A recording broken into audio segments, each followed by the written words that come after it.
Hello, my name is Valerie Masiker, and I am also a speech language pathologist. I am a facilitator of autism. I just find a lot of interest in spreading awareness of autism, and I am in an interview today with Mr. A, and he would love to share his voice, his thoughts. He just prefers to not be visually seen. So that's why you have this perspective today.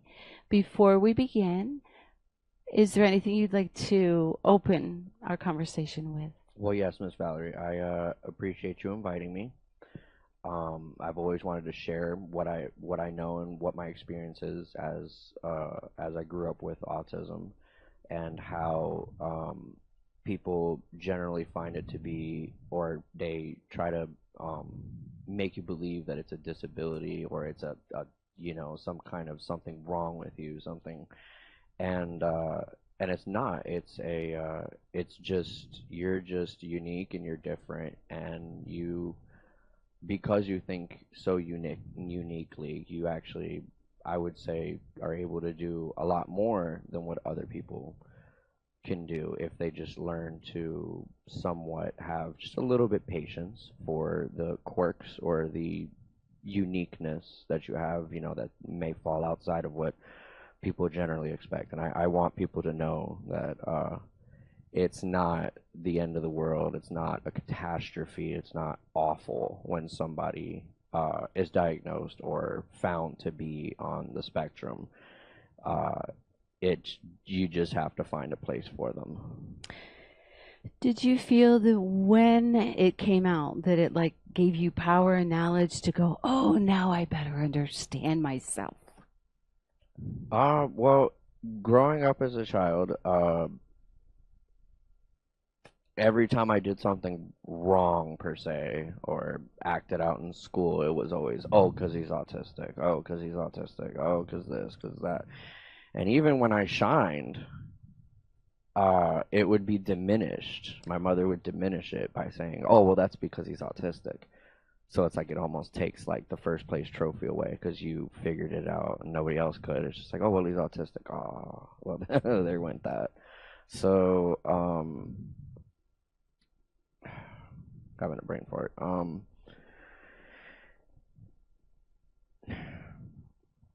So, what is your amazing strengths? Have you identified them and can you put it into words? Yeah, initially my strengths are way outside of what is expected of autism, as I have an extreme form of empathy and compassion. A lot of Asperger's cases have been known to maybe lack such sometimes, maybe, but I tend to,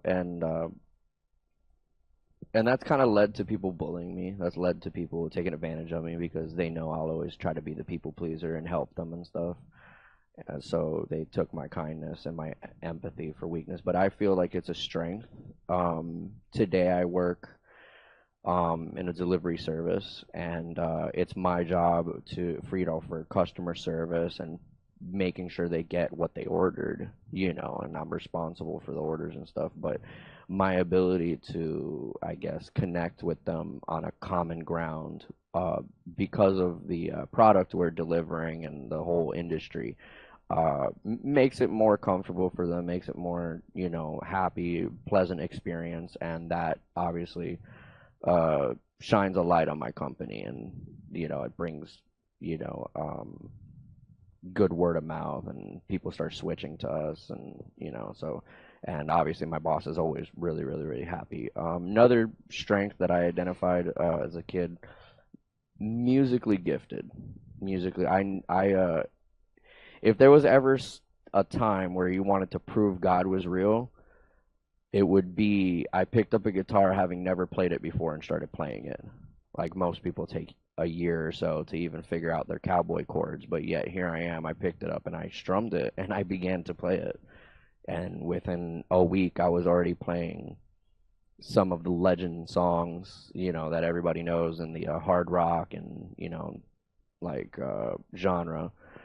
And I couldn't explain it. Nobody could, you know. Today I actually give lessons to a friend of mine, and it's been about 8 months, and he still can't figure out the intro to this one song, and it's the most simple intro. And I feel bad for him because I'd really love to play with him, and it stresses me uh, that he watches me and honors me like this idol, and I'm like, well, you can do it. You just have to apply yourself.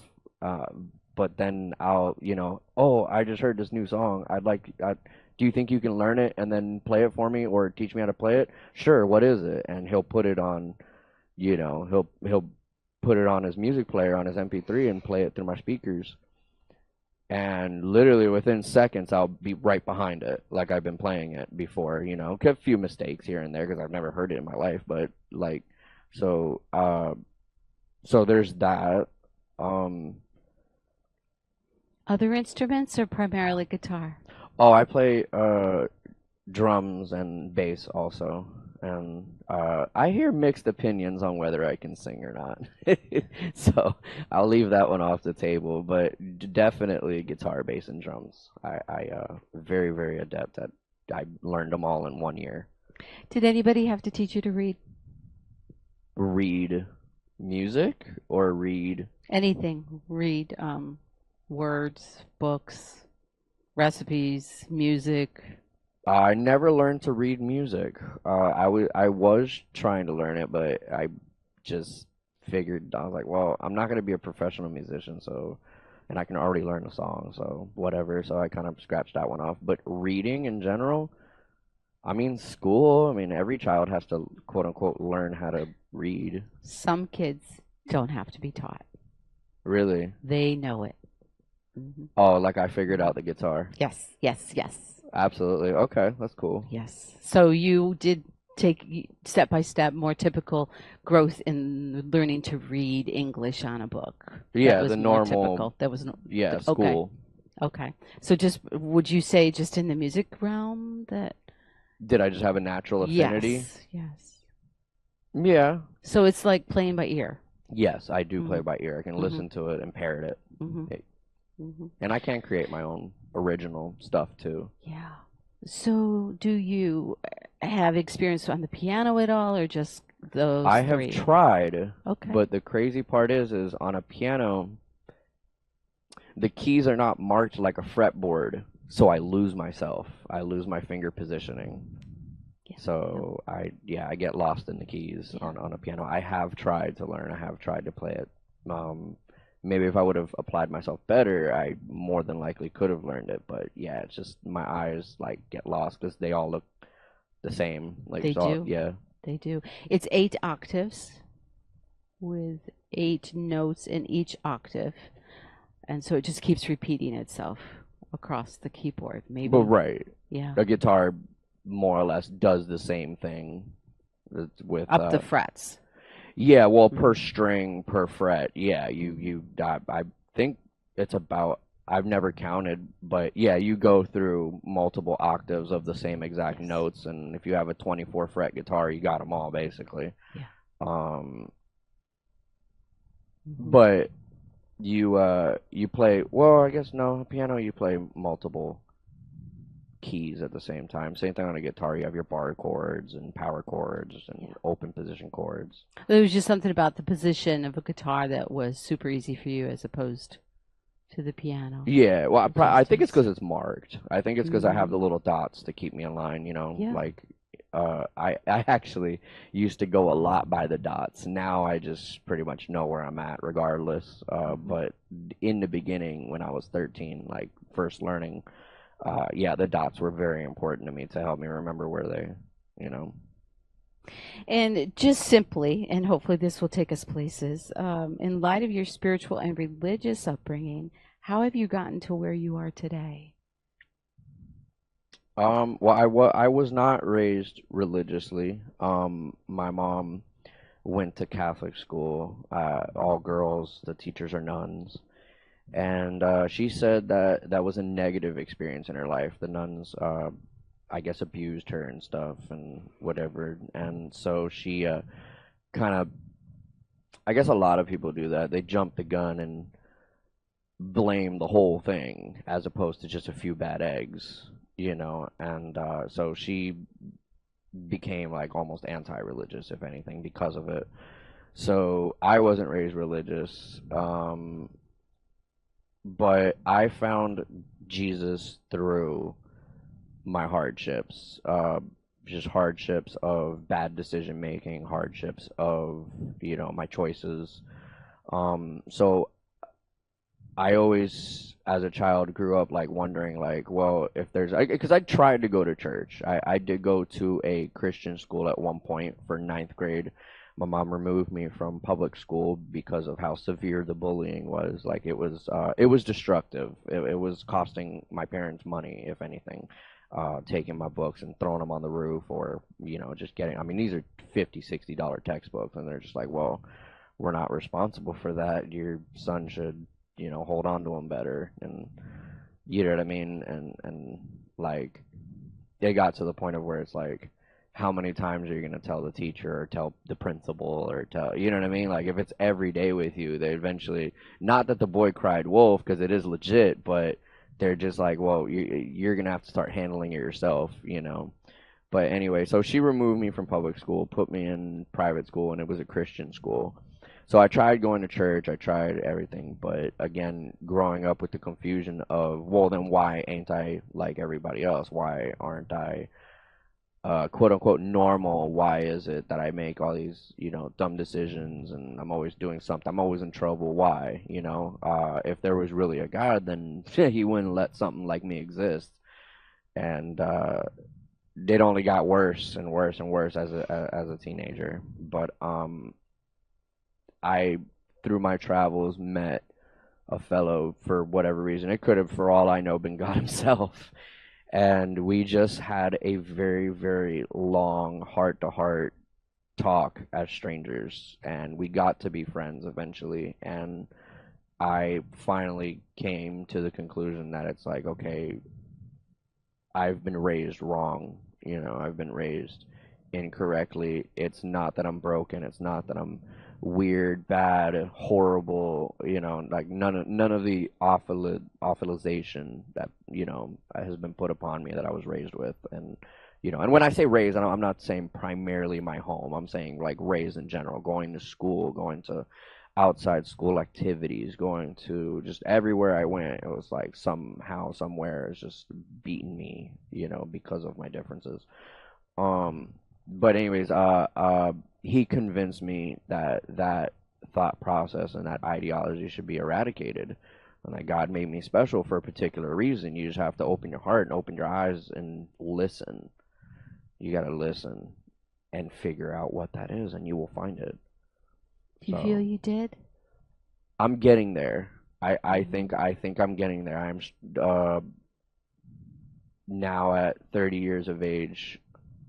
I am finding it where I'm to be, Hmm. and and I'm happy. I mean, a lot of people ask me, it's just like, why do you break your back for the little money that you make? I'm like, well, I mean, Blake Shelton says it best. It's not a lifestyle, or it's a lifestyle, not a living. I enjoy it more than the financial benefits. I mean, sure, if I could pay my bills in heart and sentiment, I'd never be broke. I'd have everything I'd like, but uh, I need the money. So the money is all right, but I really do passionately love what I do. All the whole industry that I'm in, I love. So I think I'm finding my place where God would like me to be. Hmm. Can you share a little bit deeper about relationships with humans and relationships with God and what your thoughts are in that realm? Well, relationship with humans can only be but so much because we can only be so much. But a relationship with God is, well, necessary for your salvation because that's what you're here for. You've been put upon this earth to find your way and learn what you learn, but it's also to worship God who created the heavens and the earth and everything around you. And every time you find a discovery that is just so amazing and so mind-boggling, like it's just like, wow, somebody thought of this. It's to praise God for it. You know, something as simple as a like a horse, a majestic, beautiful horse, and how they behave and the things that they do and their little quirks and their little behaviors and how they attempt to connect with you and let you know what they want and stuff like that. God, in human terms, program that, number for number, word for word, program that. And it's amazing. It's amazing that we have the ability to connect with those animals. And same thing with dogs. It's how they know who their owner is. They love you. They When you're upset, they want to lick you and kiss your tears. They are programmed to be like that, and that is an amazing thing that God gave us. So relationships with God are important. It is really important for your salvation. It is important because He created you, and it's ungrateful and just, I don't have the word to explain it. It's just not the right thing to do. Like, you should appreciate the life, the beautiful, complex, profound, inexplicable life that you have, of how we operate, that we inhabit these bodies that we take with us, and then when we're, when it's time for us to go, we leave it behind, and it's just, ash to ash, dust to dust, which of which you were created. From nothing you were made, and now you're just going to be nothing as soon as you're done, because your spirit, so your salvation of your spirit is important. Because I'll tell you what, I had an accident, and during one of my surgeries to rectify my broken body parts, I met Jesus himself. He revealed himself to me, and I'm convinced that he exists. And honestly, I'm scared. I'm scared because you go your whole life like wondering, like, okay, well, there's all these different religions, and who's right, who's right, who's right, right? Well, in just that one thing, I realized I picked the right one. I picked correctly to worship Jesus and God, because I'll tell you what, it was like nothing you'll ever really experience. Like, I don't care how much you love your husband or your wife or your children or anything, right? Nothing can compare you to a hug from Jesus, from God, like the envelopment of warmth and pure love. You won't feel it. Like, I don't think there's a substance on this earth that can give it to you. It's amazing. But that scares me, because if Jesus and God and the Holy Spirit all exist, that means that the other side exists, which is condemnation, damnation, and the perish of your eternal soul. And like any parent, God doesn't want to punish us, but he has to, because he's a just God and he's a righteous God.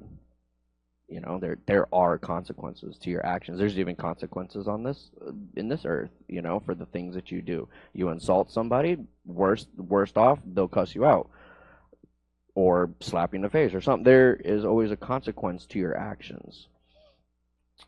So it scares me to death that the fact that my eternal soul, for eternity, which is inexplicably long, there's no fathoming how long eternity. It is an eternity. It is forever. It does not stop.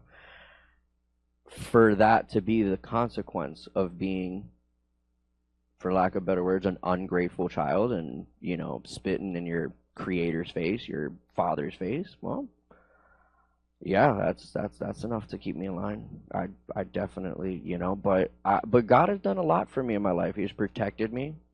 He's saved me from a lot of things, from a lot of harm, and he's blessed me with a lot of abilities that I yearn and wake up in the morning thinking of how I can use it to make other people's lives just a little easier, because life is hard. It's pretty difficult, and so I wake up every morning thinking of how I can use these gifts, and I give him thanks that I have these gifts and that I have my life, to live for whatever short time we are, the blink that we live on this earth. I mean, yeah, okay, 75, 80, 90, whatever we live to is a blink to God. It's just like, okay, next minute. Um, so a relationship with God is important, I just agree. very important. So in your story, you talk a lot about your mom and about God. Did you have a father that was involved at all? A biological on the earth A father? biological? Yeah. I wasn't raised by my biological. I was Um, taking a. Father image, father figure. Yeah, she had a husband, Okay. and I love my dad very much. He just wasn't much of a dad. To be fair, we don't get taught how to be parents. We get parented, like, our parents parent us and raise us, and then we try to do it better than they did because we all have our little things. Just like, I'm never going to be like my mom. Unless you had a great mom and dad, and they were just like absolutely, like well well raised Christians, right? And they raised you with good values and they really kind of handled life as correctly as you could because nobody's perfect. You're going to make little mistakes and stuff. Um I wouldn't call my parents neglectful. They just didn't know how to handle me and they chose what they chose, how to handle certain situations, and in the long run it didn't exactly come out right. So but no, I love my father and he did teach me a lot of valuable skills, but he never taught me the more important skills for life on how to handle things. And again, to be fair, I'm adopted, so my parents are way older. So the way they handled things in their generation at school is far different than what it is today in school. It is, going through middle school is probably the most horrible because, it's most horrible for everybody. But to have parents that don't know what to tell you or they give you this ancient inapplicable advice and then you try it and it just completely makes your life even more worse, you know so it's not all their fault. It's really not. I did have a father and I did look up to him and stuff. He just didn't know, like my mother didn't know how to raise me or handle me, or and we don't exactly come out with a manual either of who we are. God knows who we are. God knows what we're going to be, how we're going to be, when we're going to do it, but parents don't know that. Were So, you raised with siblings? oh, I wish. No. So you were an only child? Yeah. Yeah, yeah. So you didn't have siblings to learn from either. No. Maybe peers. Not very Yeah, good examples either. yeah.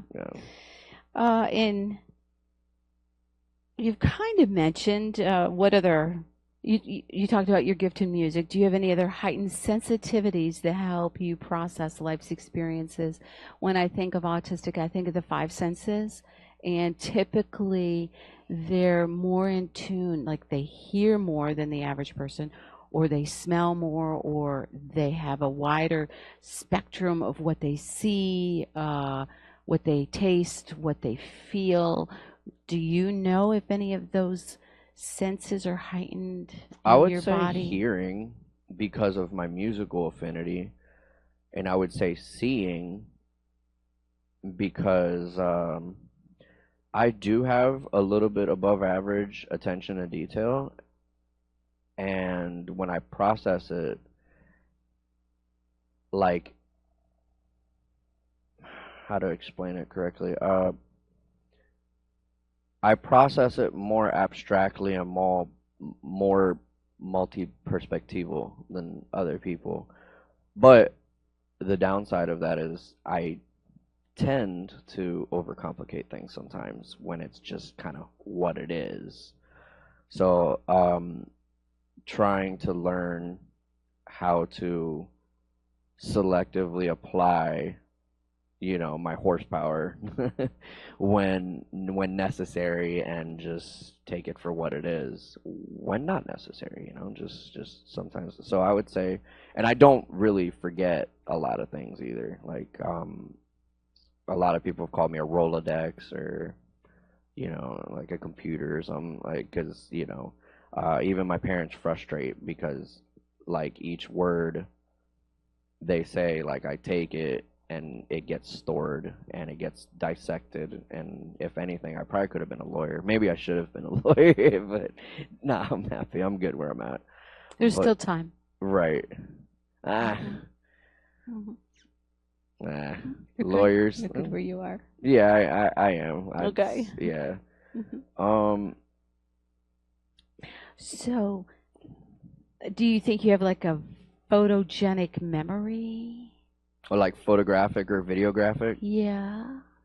Yeah, I wouldn't say it's like Sheldon, from Big Bang Theory, but I'm just not eidetic, but I do remember word for word a lot of stuff, kind of like how I remember note for notes, on guitar and stuff like that. I remember a lot of stuff, and I can quote people back like exactly what they said, and they'd be like, and it could be like months later too. It's just like I never had this conversation where I'd be like, bro, we talked about this, and then you said this, and that's almost like a recording. It just plays back in my head. Do you remember your first memory? The very beginning. Goodness gracious. They're fragmented, but yeah, I do remember getting fed in the chair, So you might be particular pieces two. of furniture that no longer exist. Yeah. Um, my mom when she was skinny. I love her. um, yeah, birthday parties, and Yeah. I had this sandbox with a little Tonka like excavator with like the little levers, and I used to play in it and stuff. And Yeah. this is like 2.5 or something like that. Wow. That's Yeah, that's like that's a long time ago. yeah. Awesome. Awesome. Uh, the next question has to do with anything that you wish that the public knew that you've never had a chance to explain to them, or you don't think they know about living as a person who has autism. Oh, absolutely. We're not broken. Yes, I agree. we're not. We're not this. You know, damaged goods. We're not like sure frustrating sometimes. Absolutely frustrating sometimes. In my case, I I don't be quiet. I talk too much. I'll talk your ear slap off. But a lot of if you filtered it, like I know a relationship goes both ways. Yes, I should in theory tone it down and try to connect with you. But also if that person were to try to connect too, it would work. But unfortunately, the way God designed us is that you may have to put a few more percent than we're capable of giving. And but overall, we're not broken. Like even the ones that seem incapable of having a normal life, and perhaps they may not have a regular life, like for the ones that are nonverbal, there's still beautiful things that they can do. They just have to find what they like and let them explore it, let them do it, and then nurture it. And then try your best as a parent, try your best as a friend, try your best as a sibling to protect them from their weaknesses because they're weak in that area. And unfortunately, like in the instance of nonverbal, you have to protect them. They can't verbally defend themselves and articulate how to tell you, what's wrong and everything. So you'll have to kind of make up for that difference. But see, I believe for real, that that's why God, like, He created us all equal, yes. And we're all equal to Him. It doesn't matter what stature you had. It doesn't matter if you threw trash or you were a CEO. You're going to get judged just the same way. But I believe, and it's been put into my heart that when God said that we are all created equal, He didn't mean we're all exactly 6 foot, 160, and capable of the exact same work. No, we're equal as a whole. So you put a group of people, some are tall, some are short, some are smart, some are, that group with synergy could accomplish anything, and with God could accomplish anything. You know, my delivery partner is taller than me, a little bit stronger than me. I also have little disabilities from my accident, so he makes up for that. But there are also strengths that I have and knowledge that I have that is applicable to our industry that he doesn't have. And for those shortcomings, I make up for it. So he helps me when I need somebody that's a little bit taller to just get up where I need to get up for, or help me up, to get somewhere. And so with the physical things, he helps me. And for some of the base knowledge that's necessary, I fill in for that and everything. And we make together a great team. So, be that said, I feel like the public should know is that when confronted with somebody on the spectrum, somebody who's autistic, no matter what level, what level of functioning they are, there is something beautiful by God that they can do, and they just need help to find it. They just need help to find it or do it or accomplish it, and we can be the best people. But we just sick of being judged, sick of being cast off because you don't have time, because it's too frustrating, and you have too many things going on in your life. I just want the public to know that no matter what it looks like, they're not broken. They're not ruined. They're not, unusable. There's something in the world that they can do that is beautiful. Just, help them find it. Give them the opportunity. Have you considered marrying and having children yourself? Yes, I have. I would love to. But as I was previously speaking, I need to find the right person. Sure. I need to find the right person, because marriage is till death do you part. Yeah. Like, God doesn't really look favorably upon divorce and all that. And my parents got divorced, and I saw the whole thing firsthand of getting ping pong back and forth between houses. And now I have a little nephew that gets ping pong between 3 different houses: his mom, his dad, and then my mom, the grandma. And how that's affecting them, and how the parents are using them as a little political pawn, to mess each other over, and like send him to go do something or whatever. Like, yeah, they're always using him to bite the other, because they're both just scoring with each other. So I'd like to find the right person that fully understands me, that is first and foremost a good Christian, because they'll understand the whole premise of judging. It's one of my peeves. I just really strongly dislike judging, especially when you don't know the whole story, you don't know the whole thing, and you're nobody to do it. It doesn't get you anywhere by judging. Sure, we make opinions, but judging and casting aside and all, no, that's for God to do. What's your most valuable relationship that you've had from birth to where you are today? The relationship you really treasure? Man, I don't want to offend my parents, because I love my parents and stuff, but I don't get along with them as much as I get along with my best friend. My best friend I've known for about 15 years. Nice. I consider him a little brother.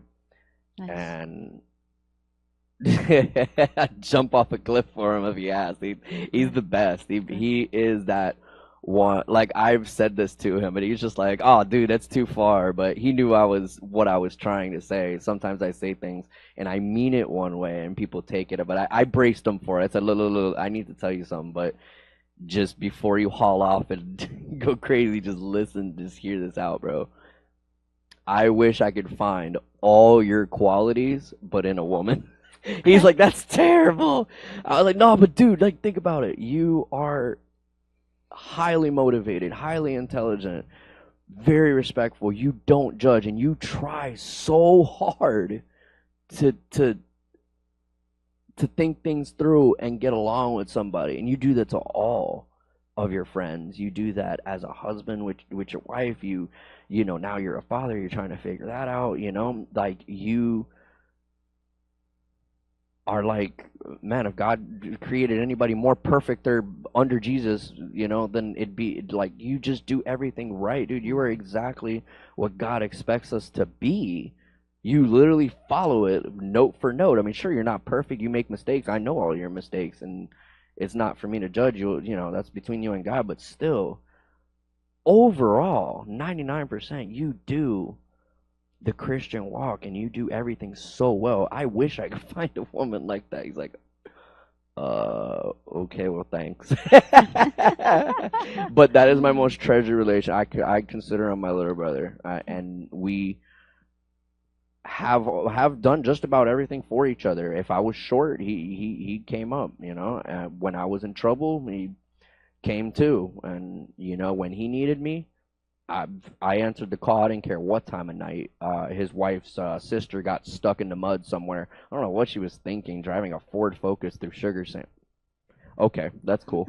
Well, anyways, you know, yeah, sometimes don't follow this GPS, you know. I'd like the public to know don't follow GPSs. Yeah, Sometimes they I get you agree. stuck in the mud. Well, anyways, 8:30 at night in my, you know, slippers, in my shorts, just came out of the shower, no, you know, went and got dirty. Mhm. In a second, I ran to Walmart, got a toe strap, hauled off over there to find her in the middle of God knows where Mm.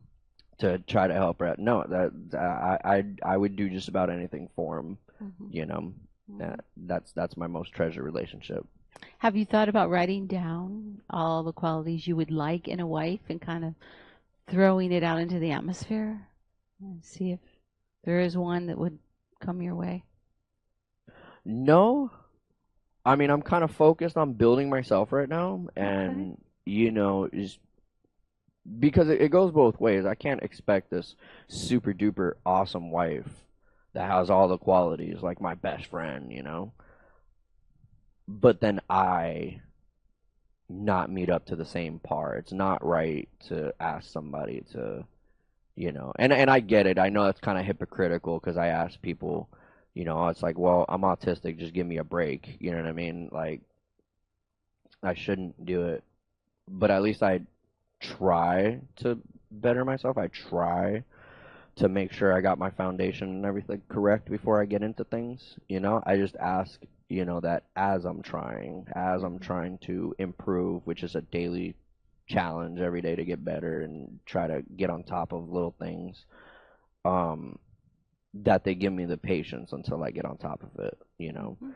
Um, I want to make sure that before I get into a lifelong death do you part relationship with somebody that I absolutely love, that I will be as good as God will let me be, as good as I can be, Mhm.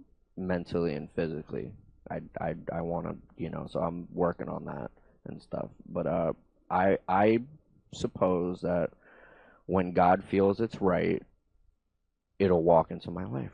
Perfect. Whoever she is, she will walk into my life and she will care for me and not judge me and be willing to work as hard at building and maintaining the relationship as I will. Mm. Do you have some aspirations of what you would like to become? Wow, so far I'm in the middle of becoming it. Good. Um, I like horses. Mhm. I love animals in general. Mhm. I would love to one day find myself like as maybe a full-time farmhand, Mhm. like a or farm barn manager, like somebody who's over a few people. Mm. Um, or just own my own. Mhm. I like farming, but I like trucking too. I love to drive. I'm a really good driver. Mhm. You know, sometimes I put these big old, you know, 12 foot six, 20,000 pound vehicles, and only God knows how I fit it. I figure it out. So I wouldn't want to give that up. So I'll see where that goes. Does it feel like it's in your DNA to be a trucker and a farmer? I'm starting to learn that. My mom said that my biological mother that gave birth to me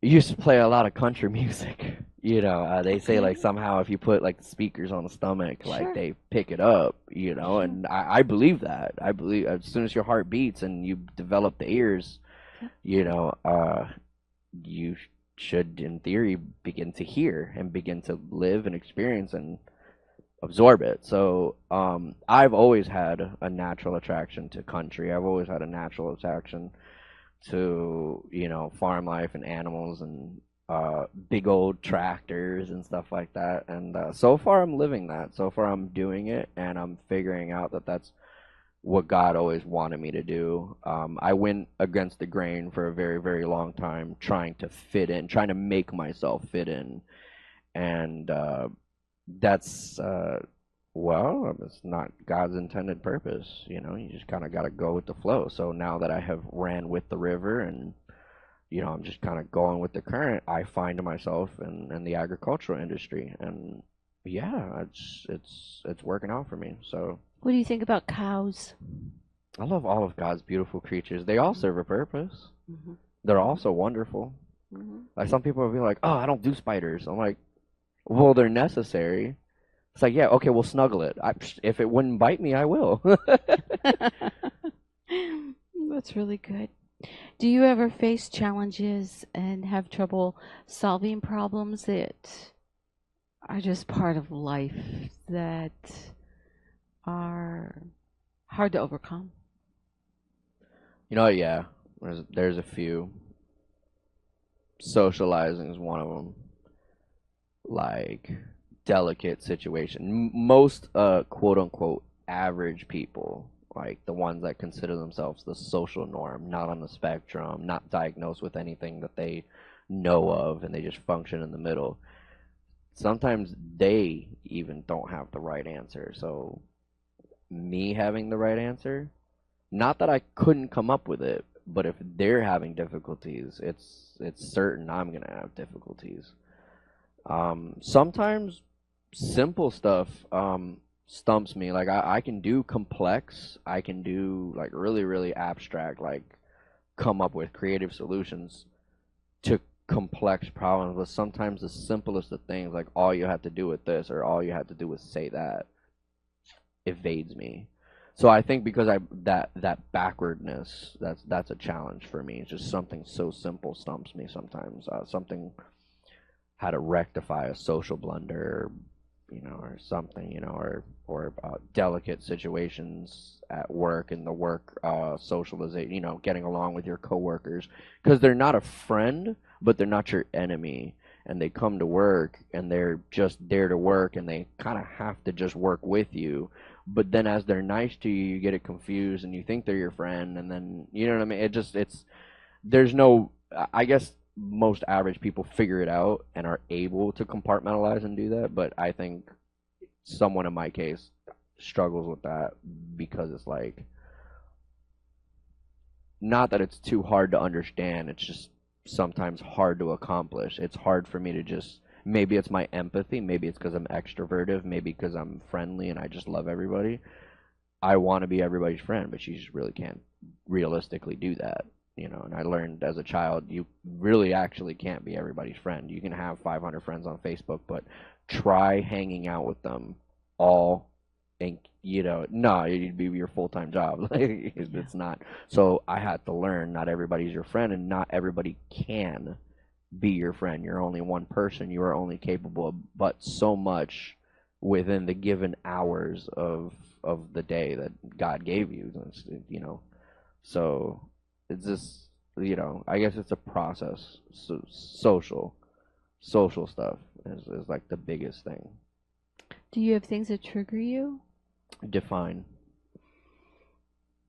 You get really passionate and kind of over the top, and everybody else is like, what's the big deal? Oh And yeah. you're like, yeah, but Uh justice, yeah. or it's unjust, or just trigger, just things that you get really Well, passionate about. I guess because so emotional and so like I have like a high level of empathy and emotional quota that I can give. Everything is like either all or none or like and I've noticed that's a problem. I've been trying to work on it. But I yes, I have severe negative uh you know God dislikes my opinions about certain things. But when it comes to the good things, yes, I go over the top for um what I'm doing now. Like, some people are just like, "Hey, go grab this and, go grab this machine and go pick up, that, go bring it, over here, and whatever have you." Most people are just like, "Okay, it's a tool. It's a means to an end." How excited could you get for a hammer? Like, right? But for me to get in that machine and operate it, it's just like I get so excited. Just 5 seconds of just using it is just like it makes my whole day. Animals, as I've mentioned, I definitely Like go over the maybe top. you might go over the top in wanting to protect them, protect animals. Oh, absolutely. Yeah. I actually had I overstepped my boundaries with an employer when I watched them. A horse has to learn their boundaries, yes, but that doesn't mean slap them across the face. And it overstepped my reach to kind of not yell at them. I didn't yell at them, but I assertively told them that that's unacceptable. And it's like, in a lot of choice words and a lot of foul mouth was said, "It's my farm. I can do what I want," and whatever. I was like, all right, great. So then, yeah, I left that alone because, and I thought about doing something about it, but I realized that that would probably have more negative consequences for my life, unfortunately.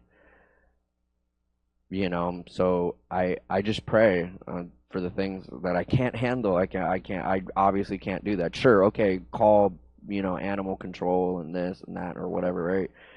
And then that person gets back to my employer, and my employer then terminates me because I'm whatever. Now I'm out of not one but two jobs. You know what I mean? And that's the end of it. And then what did I accomplish? That horse is still gonna be getting slapped around everywhere he goes. So I Yeah. just pray. That's the only thing when I can't do it. The Bible says you can't handle it, give it to God. Good. Hopefully God will find something. You know what I mean? Find salvation for this animal. Getting, like, sure, you have to be assertive, especially with, like, the younger ones that are 2 and 3. They're still learning and they don't understand things, and sometimes they'll just have like a bad moment and they'll get scared and they'll bite you, or something. And it's like, you know I mean, yes, there is a way of being assertive and disciplining and even maybe whacking them, but not across the face. Not like eyewitness. You know what I mean? There's a way to do it to where it's not abusive. That's what butts are for. Oh, not if you want to get kicked. So, if there was anything in the earth or in your personal life that you could change, what would it be and why? I wouldn't change a thing. It's God easy. God Very created, accepting. yeah, Yeah. God created everything the way it is, for better and for worse, Hmm. That's for good. you to take it in, process it, and glorify Him for it. And I personally would not be who I am today if not for the better and for the worse that I've been through in my life. Yeah. I would not be who I am today the way I'm built. So I wouldn't change a thing. Do you think your processing speed's pretty fast? when I'm not trying to overcomplicate things, yes. Yeah, yeah. Um, I don't have all the best questions. I just have questions. Is there a question you wish I would have asked you that you would like to discuss? Yeah.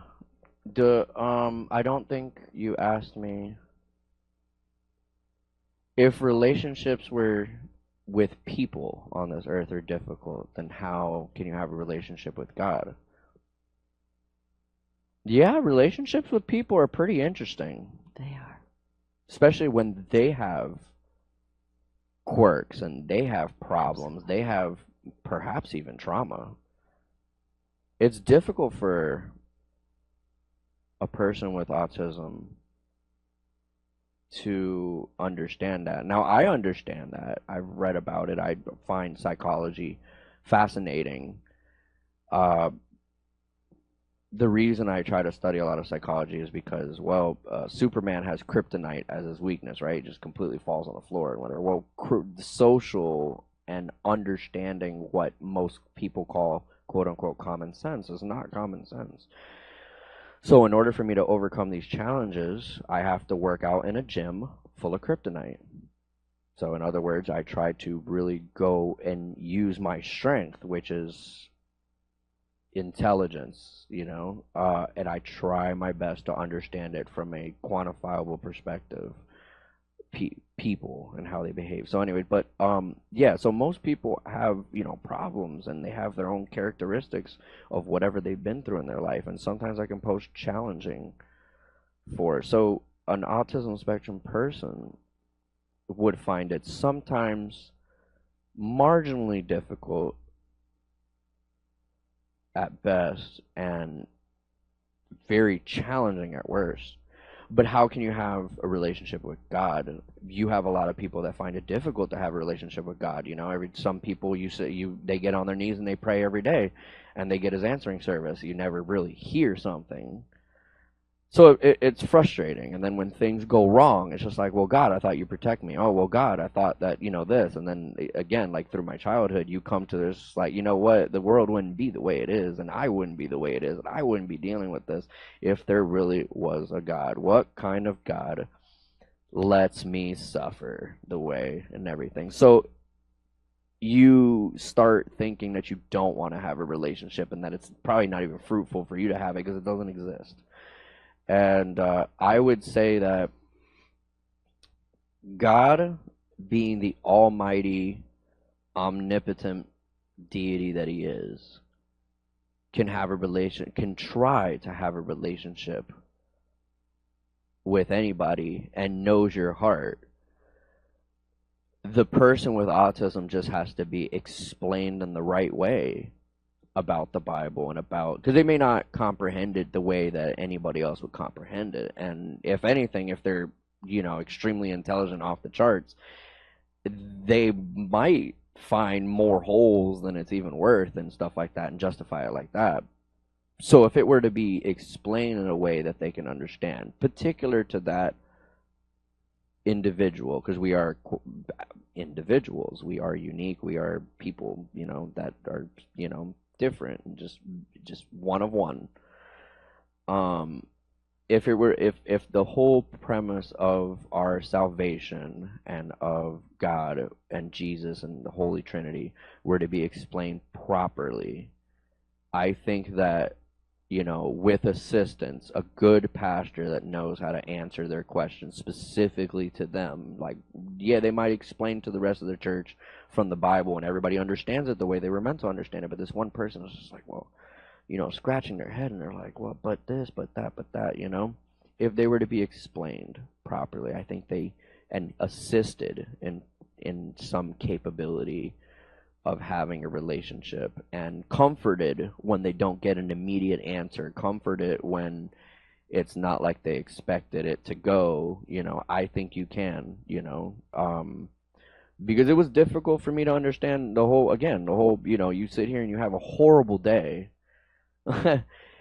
And you're like, what kind of God does this? When you finally do come to the understanding, and your mind envelops the idea that it's not God, It's rather the enemy that does that to you, and God kind of allows it to test you, and God kind of allows it to let it build you and make you stronger for whatever intended purpose that he has way down the road.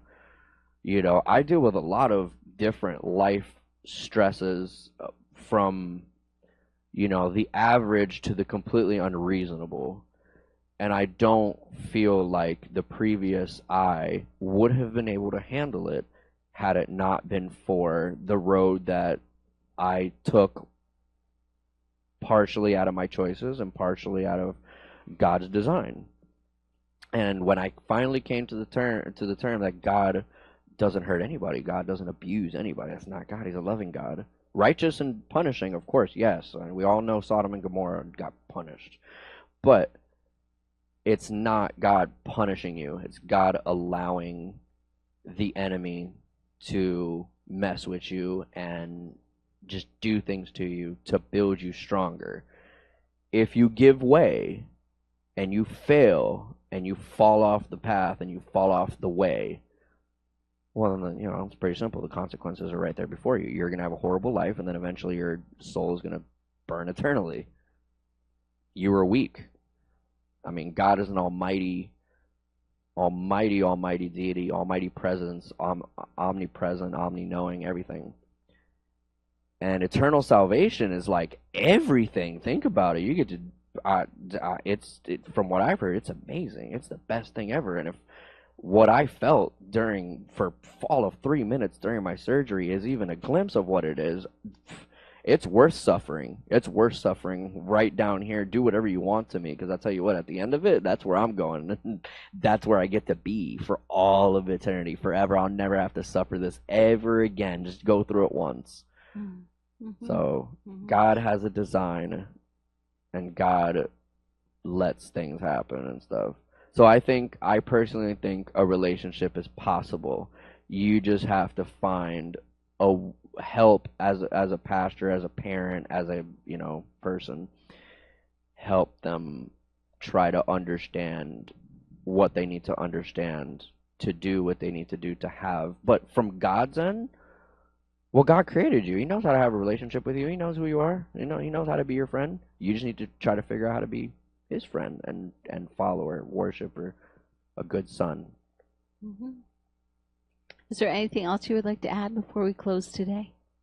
Yeah, I really appreciate you. Again, I appreciate the opportunity. I believe that I contributed a lot, and I Yes. really hope that this changes somebody's world, changes somebody's day, helps them get through what they're going through, answers any questions that they have, enlightens them to maybe try to treat somebody that they know with autism that they previously had no opinion and or a little bit of an annoyance opinion with, that they find, that they change their mind and that they give it a chance and try to connect with this person. I feel like people just need to get along a little better these days, instead of such a divide.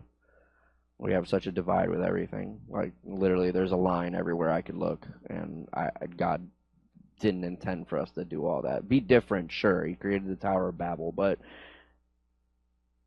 you know, he created us to get along and fellowship Be and community. worship Yeah. and community. Absolutely. Yeah. Absolutely. Well, thank you so much for being with me today. And if we find in our hearts that we ever want to have another conversation, we could try to do it again next summer. Otherwise, y'all have a great day. Thanks for tuning in, and we'll see you next time.